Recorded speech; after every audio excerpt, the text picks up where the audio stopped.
বিশ্বকাপে ইতিহাসে এই প্রথম ইরান গ্রুপে 3 ম্যাচ ড্র করেছে। ইরানের এর আগেও জয় আছে বিশ্বকাপের মাঠে, বিশ্বকাপের ম্যাচে। এবার তার 3 ম্যাচ ড্র করেছে, যা একটি ঘটনা, যা একটি অর্জন। কিন্তু ইরানের জন্য এই ড্রগুলো হয়ে গেছে কষ্টের, চরম কষ্টের। কারণ তারা এই 3 ড্রয়ের কারণে মাত্র 3 পয়েন্ট ভান্ডার জমা করেছে।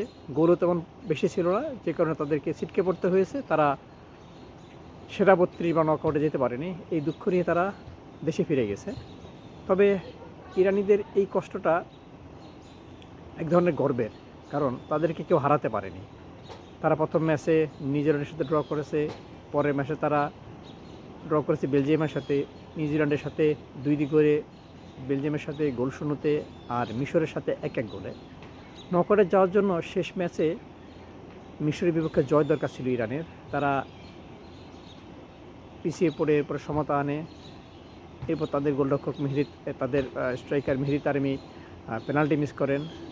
এরপর ইরান ইনজুরি টাইমের শেষ সময় একটি গোল করেছিল, কিন্তু অফসাইডের কারণে সেটি বাতিল হয়। আর এই বাতিলের কারণেই কিন্তু আসলে তাদের কপালটা পুড়েছে।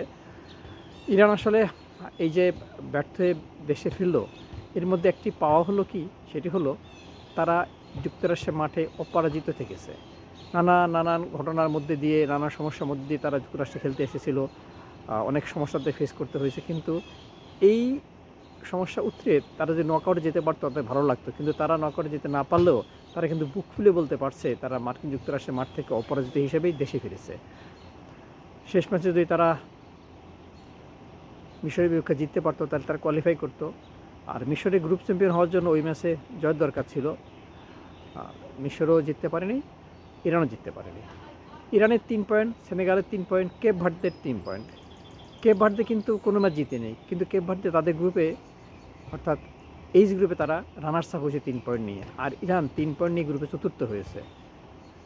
ইরান যদি গোলে এগিয়ে থাকতো তাহলে সেনেগালকে টপকে তারা চলে যেতে পারতো পরের রাউন্ডে। সেনেগালের পয়েন্ট কিন্তু 3, কিন্তু সেনেগালের গোল বেশি, তাই ইরানকে টপকে সেনেগাল চলে গেছে নকআউট পর্বে। আর ইরানকে বাড়ি ফিরতে হয়েছে হতাশা নিয়ে।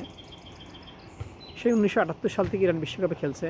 এবার তাদের যে প্রেক্ষাপট ছিল, সেই প্রেক্ষাপটে তাদের দরকার ছিল নকআউটে যাওয়ার। তবে নকআউটে গিয়ে তারা যে হেরে যেত, তখন তাদেরকে মাথা নত করে দেশে ফিরতে হতো। তখন বলা হতো হেরে যাওয়া দল। কিন্তু এখন ইরানিরা গর্ব করে বলতে পারবে যে যুক্তরাষ্ট্রের মাঠে এবারে বিশ্বকাপে তাদেরকে হারাতে পারেনি। সেই গর্ব নিয়ে তারা দেশে ফিরে যাচ্ছে, দেশে ফিরে গেছে। আর এই যে গোল পার্থক্য, পয়েন্ট, এবারে বিশ্বকাপে বেশ কিছু ঘটনা ঘটেছে। এইসব গোল পার্থক্য এবং ড্র করা, জয় পাওয়া, এর মাধ্যমে কিন্তু একটা দলের অবস্থান নির্ধারিত হয়। গোলও বেশি করতে হবে, গোল কম খেতে হবে, এর মাধ্যমে সব কিছু হয়। সেনেগাল কিন্তু শেষ ম্যাচে বড় জয় পেয়ে কিন্তু তারা তাদের রাস্তাটা পরিষ্কার করেছে। ইরান পারেনি। ইরান শেষ ম্যাচে যদি জিততে পারতো তাহলে চলে যেত। এমনকি আলজেরিয়া এবং অস্ট্রিয়ার ম্যাচ যদি জয় পরাজয় হতো, সেখানেও যদি জয় পরাজয় হতো, তাহলে কিন্তু ইরানের সুযোগ থাকতো। আলজেরিয়া শেষ মুহূর্তে গোল দিয়ে জয়ের রাস্তা তৈরি করেছিল, কিন্তু এর পরপরই অস্ট্রিয়া স্কোর সমান করে ফেলে, যে কারণে ইরানের কপাল পড়েছে। হতাশা নিয়েই তারা দেশে ফিরেছে। যাই হোক, তারা কিন্তু বুক ফুলিয়ে গর্ব করে বলতে পারবে তাদেরকে এবারে বিশ্বকাপে কেউ হারাতে পারেনি। তারা অপরাজিত, তারা অজেয়। সেই অবস্থান নিয়ে তারা দেশে ফিরে গেছে। রফিকুল হায়দার ফরহাদ, নিউ ইয়র্ক, মার্কিন যুক্তরাষ্ট্র।